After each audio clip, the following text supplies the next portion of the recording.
presidenta del grupo Entregas. Con sus panelistas analizarán el poder de la sostenibilidad como motor de innovación, competitividad y crecimiento a largo plazo. Y es que a través de esta perspectiva, las empresas no solo están cumpliendo con su responsabilidad ética hacia las comunidades que operan, sino que también están descubriendo nuevas oportunidades para diferenciarse en un mercado cada vez más consciente y más exigente. Bienvenidos.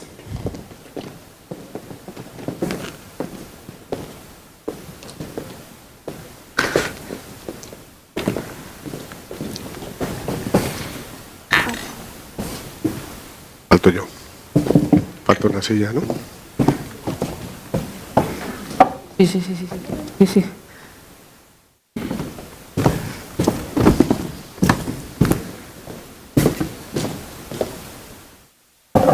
No. Yo me siento aquí. Muy bien. Justo los...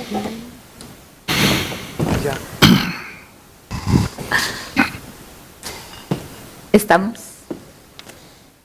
Muy buenos días con todos y todas. Primero, muchísimas gracias, SEAPI, por este espacio, querida Nuria. Gracias por plantear y poner en la mesa la sostenibilidad como parte de estos foros. Y creo que hoy, desde las pequeñas y grandes corporaciones multinacionales, cada vez las organizaciones están replanteando el poder de la sostenibilidad como motor de innovación y competitividad, y aparte como ese crecimiento que genera valor a las compañías y al mundo. Y tengo el honor de compartir este panel con más allá de profesionales, con grandes personas que han tenido una trayectoria en Iberoamérica. Y quiero comenzar por algo que decía Juan Carlos acerca de la sostenibilidad.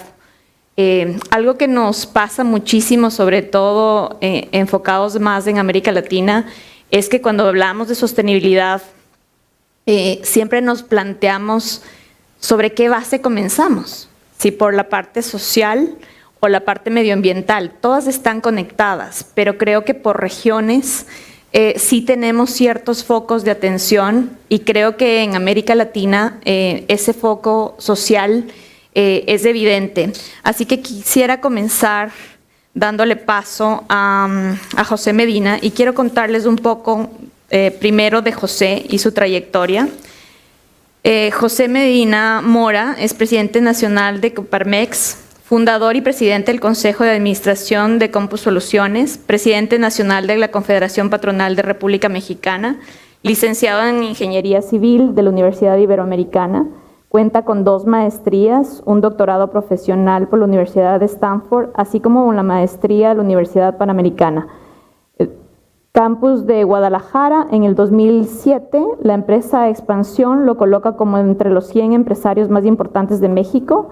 Ernst & Young lo nombra como Entrepreneur of the Year, y Endeavor de Occidente lo reconoce como una trayectoria empresarial. Es egresado del IPADE y reconocido como Dejando Huella. En la Fundación Carlos Abascal Carranza lo reconoce como un líder empresarial con enfoque humanista. José, bienvenido. Y quería preguntarte, este enfoque, ¿cuál es el enfoque social alrededor de la sostenibilidad? ¿Cuál es el gran reto en América Latina y sobre todo eso traducido en el sector privado? Sí, muchas gracias, María Paulina. Gracias, Nuria, por la invitación. Un desarrollo económico de la mano del desarrollo social y de la mano del desarrollo sustentable es posible en Iberoamérica a partir del modelo de desarrollo inclusivo. Escuchamos hoy en la mañana a Andrés Alamán hablando de una iberoamericana con más desarrollo, más justa y más sustentable. Sergio Díaz nos hablaba de 3 millones de jóvenes que tenemos que generarles empleo. Jaime Gilinski, hablabas sobre apoyar a la sociedad, a los jóvenes con estudios y oportunidades de trabajo para esos jóvenes. Y Nuria, decías, hay que impactar a los que más nos necesitan.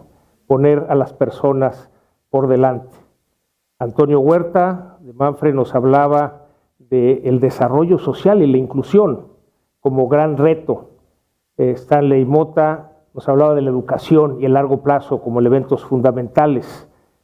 Y finalmente acabamos de escuchar a Juan Carlos Mora hablar de desarrollo social empujado por las empresas. Y lo que les quiero compartir es lo que hemos reflexionado los organismos empresariales de Latinoamérica, en conjunto Coparmex en México, con la ANDI en Colombia, la Sociedad Nacional de Industria Peruana, la CPC en Chile, el CC en Costa Rica, pero también organismos empresariales que participamos en el encuentro empresarial en Santo Domingo.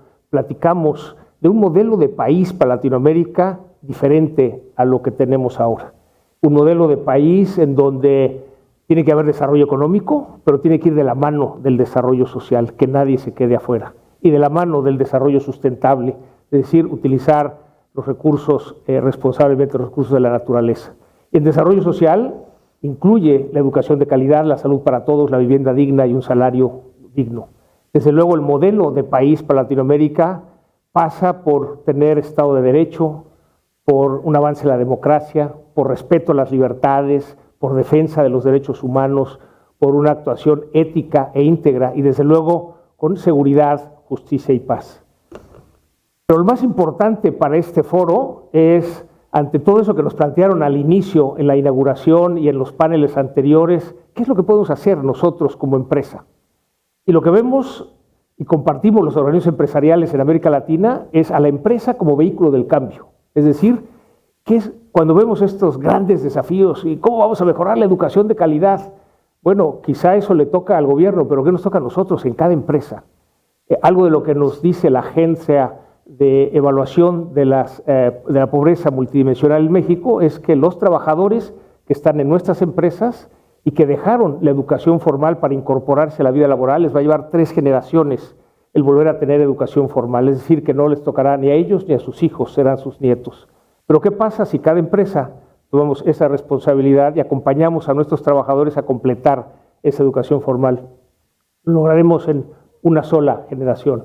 Y lo mismo el bono de salud, es decir, estas enfermedades que han sobrepasado los sistemas de salud, que todos conocemos, la obesidad, la hipertensión y la diabetes. Son 3 mediciones muy sencillas, las empresas nos encanta hacer mediciones, es poner a la persona al centro y tomar estas 3 mediciones y una meta de salud. Y aquel que la cumpla, darle un bono de salud. Las empresas que lo han implementado nos han dicho que ha subido la productividad y ha bajado el ausentismo. Y lo mismo podemos pensar en el rubro de la pobreza alimentaria o la pobreza patrimonial o la pobreza financiera, en donde volteemos a ver a los que menos ganan en nuestras organizaciones y esos son los que tenemos que subirle. Y con eso lograremos disminuir estas desigualdades que son una realidad en nuestros países en Latinoamérica. Eso es lo que de alguna manera, a través del modelo de desarrollo inclusivo, los organismos empresariales de América Latina estamos trabajando, compartiendo. La ANDI en Colombia, por ejemplo, empezó con este cuestionamiento mucho antes que los demás países. CPC en Chile nos aporta que la informalidad es solo el 27%, cuando en México es el 56%, o sea, tenemos mucho que aprender unos de otros. Sí, y sin duda creo que el mensaje es cómo desde el sector privado tomamos un protagonismo mucho más activo, ¿no? No dejamos que los gobiernos simplemente tomen esas iniciativas, porque inclusive en América Latina el presupuesto que está generado todavía no alcanzaría para disminuir esa brecha. Entonces, ¿cómo desde el sector privado nos fortalecemos y tomamos ese protagonismo? Muchísimas gracias, José. Y quiero presentar ahora a María Claudia, que afortunadamente ya somos casi el 50-50. Ella tiene una gran trayectoria, espero no demorarme mucho, pero sí quisiera que conozcan un poco más a María Claudia. Es una profesional en finanzas y relaciones internacionales, con un máster en la Universidad de Cornell en economía agrícola, con especialización en mercado y administración y culinaria en la Universidad de Johnson y Wales. Cuenta con más de 24 años de experiencia en administración pública, comercio exterior, mercado y promoción internacional, turismo, planeación estratégica, análisis de mercados. Actualmente se desempeña como presidenta ejecutiva de la Cámara de Comercio Colombo-Americana, la AmCham, y es presidenta de Aliados, Alianza para 40 gremios y asociaciones en representación de más de 7,000 empresas. Fue ministra de Comercio de Industrias y Turismo, presidenta de la Agencia de Promoción Colombia, ProColombia, gerente de la campaña de Colombia Pasión y gerente de Manufacturas y Turismo. Hizo parte de la implementación y promoción de 13 acuerdos comerciales, lideró política de facilitación. Podíamos quedarnos hasta mañana, pero quiero darte la bienvenida, querida María Claudia.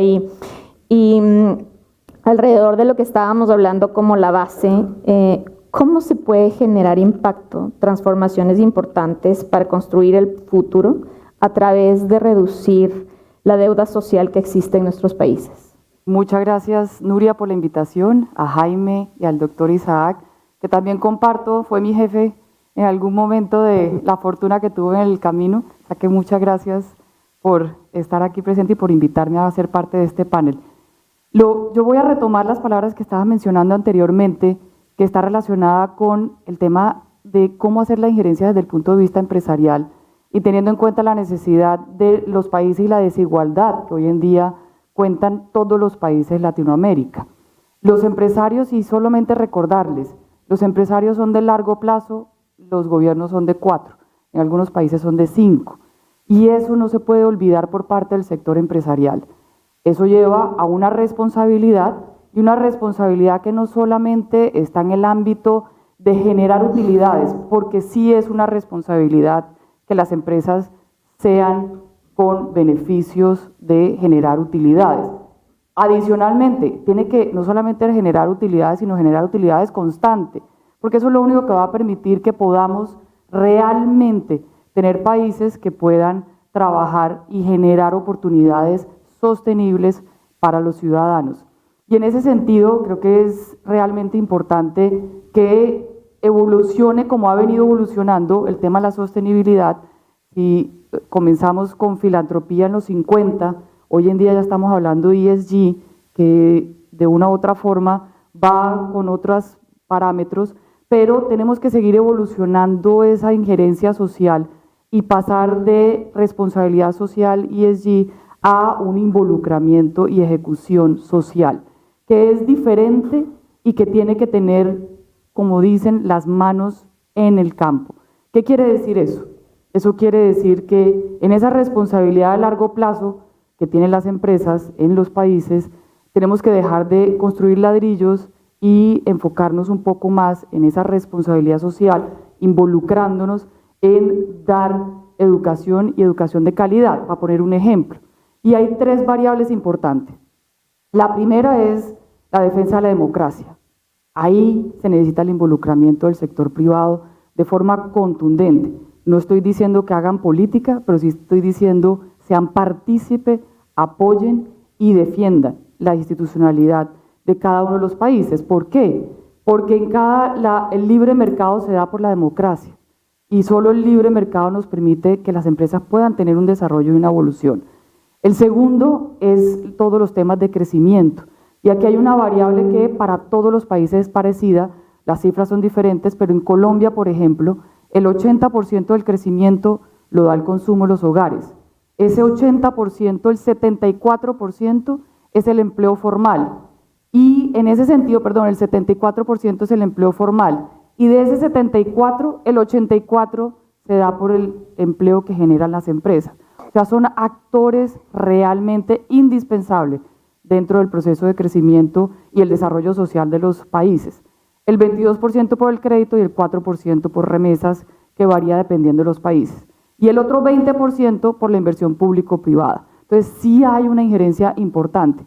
Y el último es cómo llevamos esa educación para que sea un empleo pertinente a través de acciones que permitan generar ingresos sostenibles, que le dé a esos ciudadanos la posibilidad de no solamente crecer, sino también de tener un crecimiento personal dentro de las oportunidades laborales.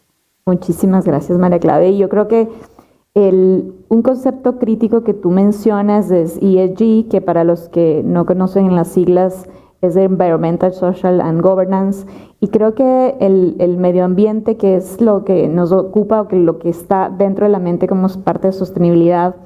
Y aquí quiero invitar a Martin Jürgen, espero haberlo dicho bien, y si no, me perdonas. Perfecto. Que es consejero delegado de miembro del Comité de Inversiones de Ocean Born Impact, socio fundador de Pamplona Capital Management, que gestionó más de 11,000 millones de dólares en su momento álgido. Martin también trabajó para CapVest, Dessner Clayworth y Merrill Lynch. Ha invertido y gestionado empresas en todo el mundo, ejecutando más de 50 transacciones y formando parte de más de 20 consejos de administración. Martin, en la criticidad de la conservación ambiental, ¿cómo miras los riesgos y los retos que tiene la región en Iberoamérica y particularmente si es que en esta parte de la región?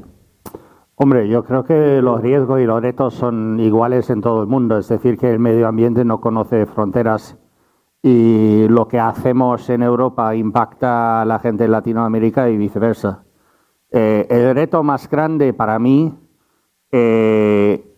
es aplicar un coste a lo que nosotros como empresarios estamos sacando del medio ambiente. Es decir, que si tú miras a las compañías del S&P 500 o a cualquier índice público, si tú aplicas de verdad el coste de lo que es la extracción del medio ambiente o lo que el daño que están haciendo esas compañías, más que la mayoría no tendrían beneficios.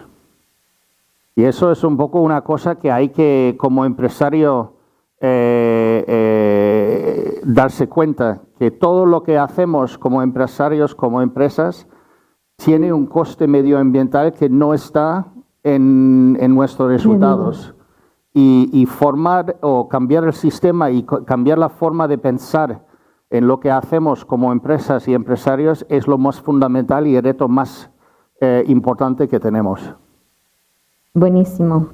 Y creo que además lo que tú decías que no está en los libros, porque en realidad parte del reto de valorar hoy las empresas que son sostenibles es cómo premias eso económicamente a una empresa que está actuando responsable. Cada vez hay un reto muchísimo más crítico económico de también poder medir eso y traducirlo en un balance o una valoración de empresas.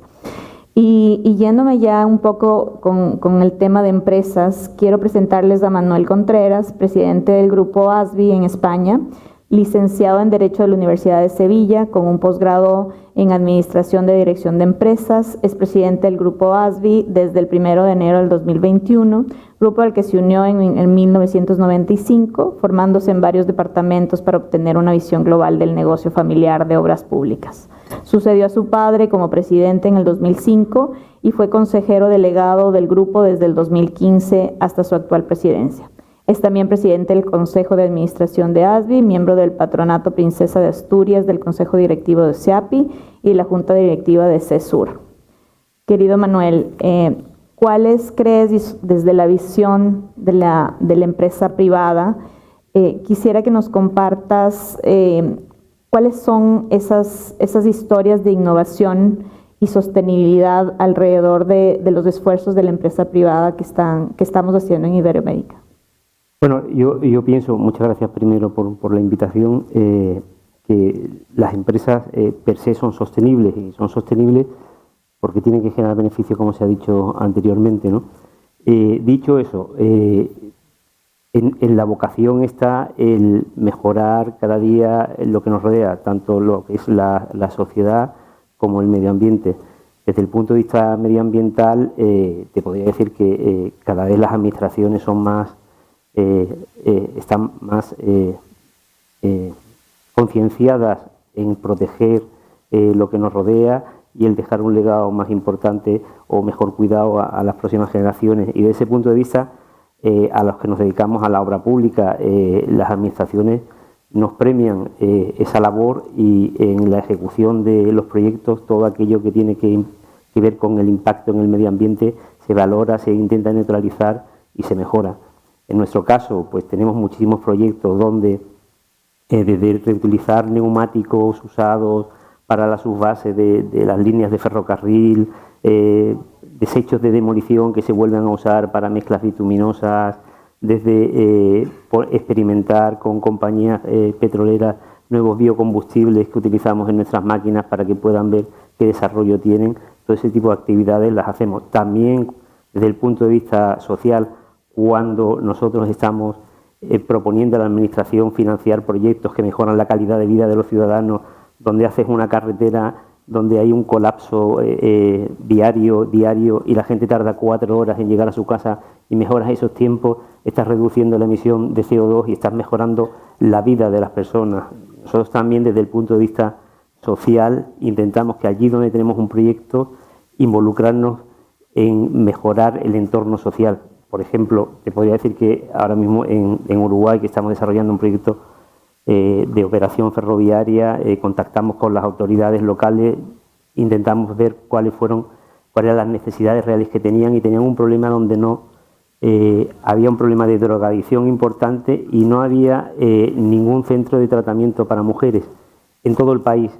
Entonces hemos financiado la construcción y el mantenimiento de ese centro para la rehabilitación de mujeres drogadictas. En México, donde tenemos una autopista, descubrimos que en la zona había un problema con niñas que tenían o habían sufrido violencia de tipo sexual en la familia, y conseguimos crear un centro con gente del entorno social, profesores y demás, donde las niñas están refugiadas y están recibiendo formación, porque a nosotros lo que más nos preocupa como compañía y como efecto en lo social es la formación de las nuevas generaciones. Es decir, la gente formada está generando riqueza y está sacando a la gente de la pobreza.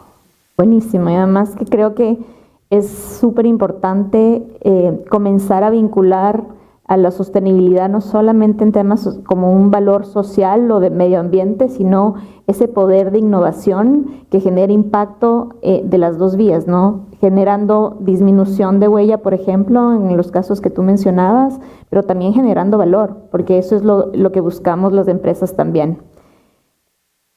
Narciso Casado, que es nuestro último, pero no menos importante, director de gabinete de la presidencia de la Confederación Española de Organizaciones Empresariales, CEODE, director general de CEODE Internacional, secretario del Parlamento de Consejo de Empresarios Iberoaméricas.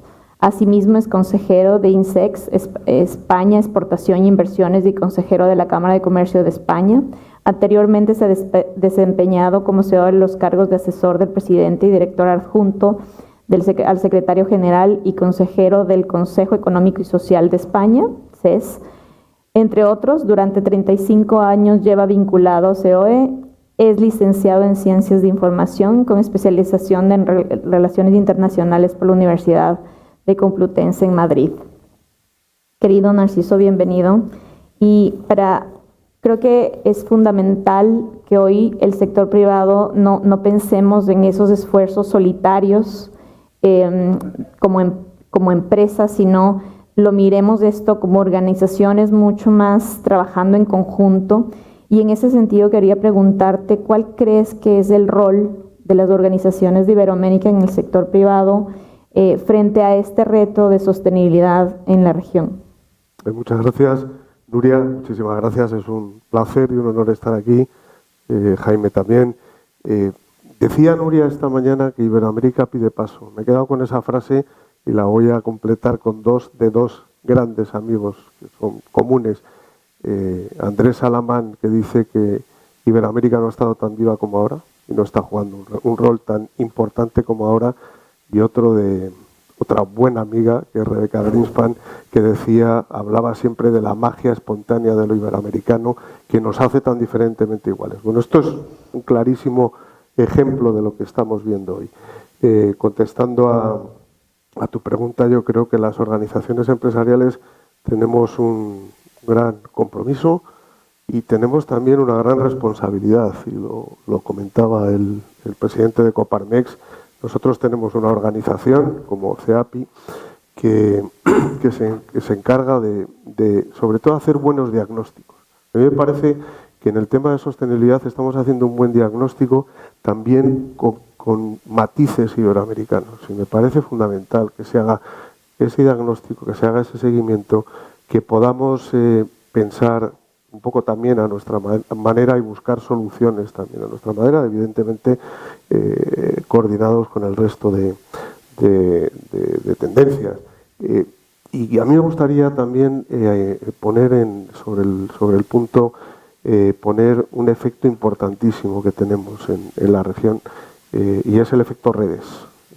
Una gran red es CEAPI, la que tenemos aquí, y otra gran red es nuestra organización empresarial, CEIP, y todas esas organizaciones empresariales, instituciones que hacen al final que todos los pensamientos y todos los diagnósticos que hacen estos empresarios y todos los que nos acompañan nos ayuden a tomar la mejor de las decisiones. Las organizaciones empresariales tenemos también, privadas, tenemos un clarísimo compromiso con la sociedad, con nuestras empresas, con las defensas que comentaba el presidente de Coparmex, y tenemos sobre todo una gran responsabilidad en ese diálogo que hacemos con los gobiernos y con las instituciones públicas. Me parece que ahí está también el nicho de nuestro trabajo, y esa es la línea en la que estamos desarrollando una grandísima red que va a través de la Organización Internacional de Empleadores, de la que somos miembros todas las organizaciones de CEIP, a más de 150 organizaciones de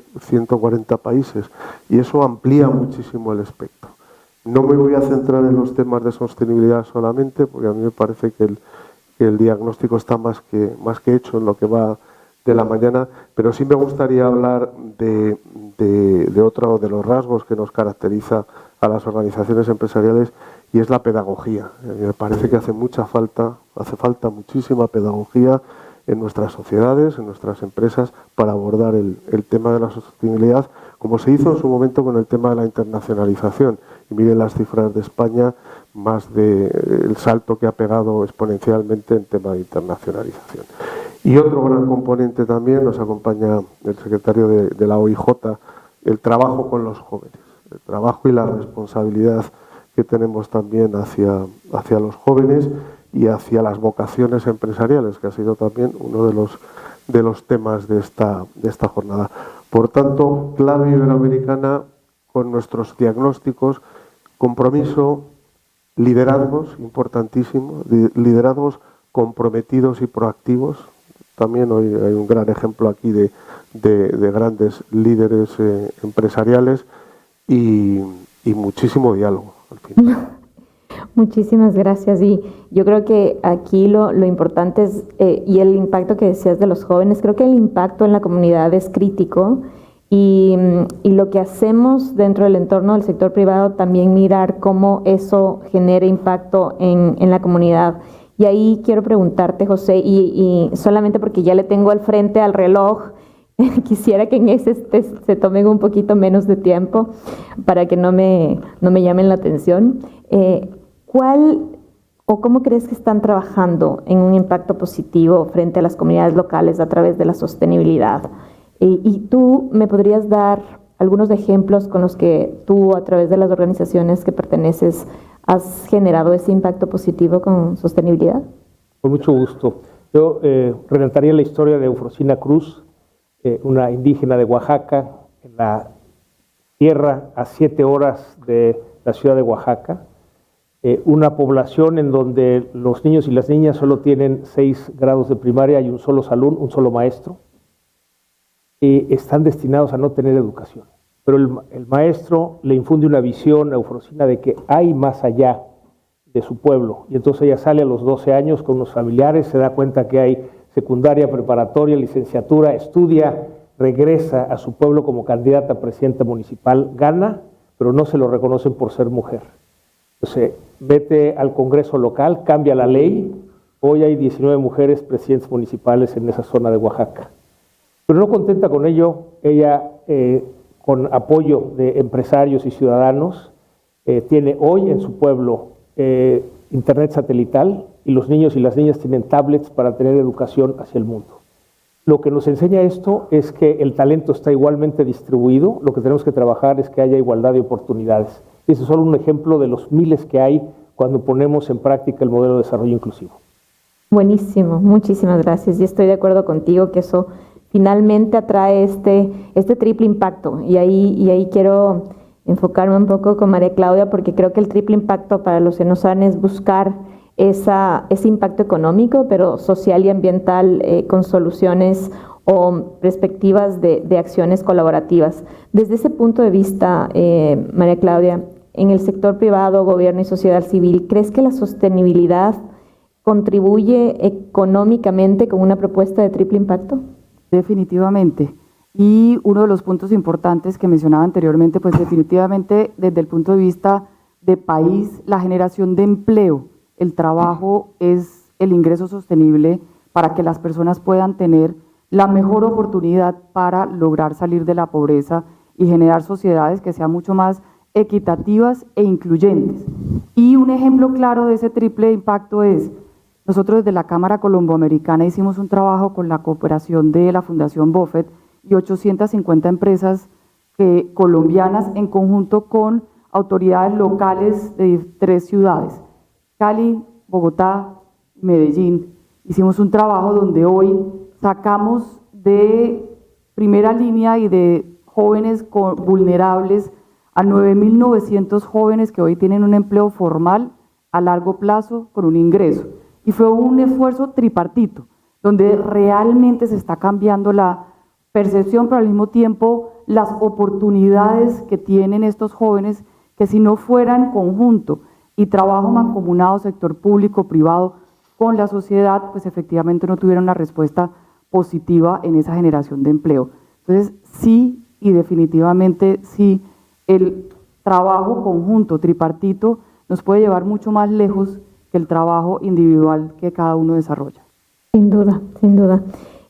Martín, algo que me impactó muchísimo de tu currículum, y es una de las cosas que estaba diciendo Juan Carlos en su anterior entrevista, es las líneas de crédito. ¿Cómo financiar y cómo estas alianzas regionales pueden generar un proyecto de alto impacto, haciendo estas iniciativas exitosas de empresas, gobiernos y organizaciones no gubernamentales? Quisiera que en breves rasgos nos cuentes cuál es esa fórmula del éxito para generar estas acciones colaborativas que lleven también a proponer al sector, sobre todo en América Latina, que tanto necesitamos para aplicar estas grandes inversiones a favor del medio ambiente o a favor de problemáticas sociales. Hombre, lo que dices es una de las cosas más importantes para nosotros en todo el tema medio ambiente, cambio climático, es que tiene que entrar más dinero y tiene que entrar más inversiones. Y una de las cosas que nosotros estamos intentando demostrar con nuestro fondo es que puedes tener una rentabilidad de mercado invirtiendo en compañías que tengan productos, servicios o tecnologías que tengan un impacto positivo sobre el planeta. Porque si puedes tener una rentabilidad de mercado, entra más dinero. Ya ha entrado muchísimo, pero no es suficiente. Si ves, por ejemplo, el océano, solo el océano, para llegar a un equilibrio del océano, según las Naciones Unidas, necesitamos alrededor de 180.000 millones cada año de dólares de inversión. Estamos poniendo de momento 10.000 millones. Es decir, que necesitamos que hay más fondos, más empresas que pueden demostrar que invertir en tecnología, invertir en innovación, invertir en compañías que tengan ese impacto positivo es tan rentable que no. Y luego atraer a través los gobiernos, los bancos de desarrollo, más dinero del sector privado para que la gente entienda que hay que invertir en ese sector y en todo lo que es el medio ambiente, un factor 10 o 20 veces que lo estamos haciendo ahora. Pero lo fundamental es que lo que son las inversiones que sean rentables al nivel mercado para atraer más dinero dentro del sector y poder hacer o generar todos los cambios que tenemos que generar al nivel sistémico para cambiar la trayectoria que tenemos de momento con el cambio climático. Buenísimo, y yo estoy segura que muchos van a querer conversar contigo después de la charla. Y Manuel, Solo un mensaje cortito para los empresarios que estén comenzando este camino con la sostenibilidad. ¿Qué les dirías? Bueno, que este camino es el que es y no hay otro. Realmente tenemos que preservar el mundo que tenemos que tener una mejor sociedad el día de mañana, tenemos que tener una juventud mejor educada y mejor formada, porque son los que van a garantizar la sostenibilidad del planeta, y eso te lo da la educación y la formación. Y entonces que no pierdan el tren, porque no hay otro camino para el futuro. Muchísimas gracias. Y ya para cerrar, Narciso, creo que estos espacios, tener esta plataforma que Nuria ha abierto, sobre todo poniendo en prioridad el tema de sostenibilidad, son críticos en la región para aprender y también para aportar con lo que estamos haciendo. Quisiera que nos cuentes un poco más y nos invites a todos a este encuentro empresarial de Iberoamérica que creo que va a nutrir mucho más a las empresas de lo que podemos hacer y de una hoja de ruta que podamos tener en conjunto. Perfecto, muy brevemente, solamente un comentario a María Claudia, que me ha parecido fundamental cuando hablabas del empleo. Digo empleo y digo empresa, y digo más empresas, es lo que nos hacen falta, que sean más grandes, más competitivas, internacionalizadas, y yo le añadiría la formación.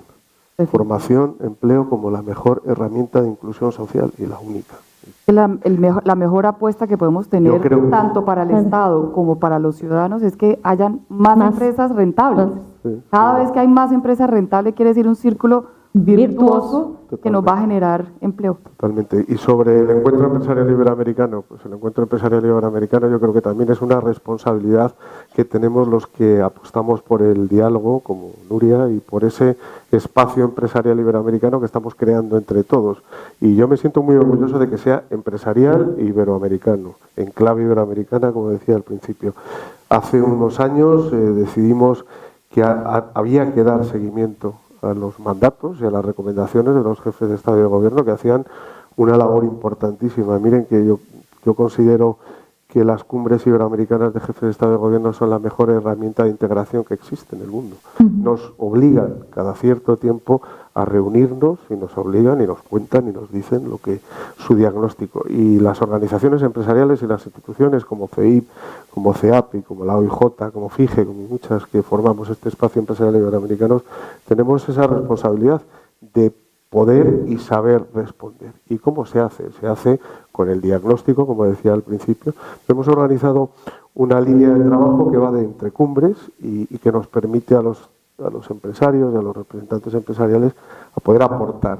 Y además lo hacemos en un entorno en el que terminamos con un conversatorio con los propios jefes de Estado. Yo me llevo reflexiones de este congreso y lo hablaré con Nuria en el futuro para poder seguir influyendo. Por tanto, un encuentro empresarial que es nuestro encuentro empresarial de nuestros países y con nuestros gobernantes, en el que podemos dialogar, en el que podemos apostar por todo lo que decía el presidente de Coparmex y que han dicho también el resto, por esa libertad de empresa, por esa justicia, por esa democracia, por todos esos valores, y es un encuentro fundamental para la región. Y además es en la mitad del mundo, que es en mi país, en Ecuador, y todos están cordialmente invitados. Una ciudad maravillosa que es Cuenca, de la que acabo de volver aquí, invitados, y sobre todo invitados con muchísimas propuestas, que es lo que tenemos que hacer. Buenísimo, ya nos hemos de pasado el tiempo, así que yo les quiero agradecer, pero no quiero ya dejarles sin antes con un chocolate ecuatoriano, Pacari, lleno de premios, además de triple impacto, que no quería dejar de dejarles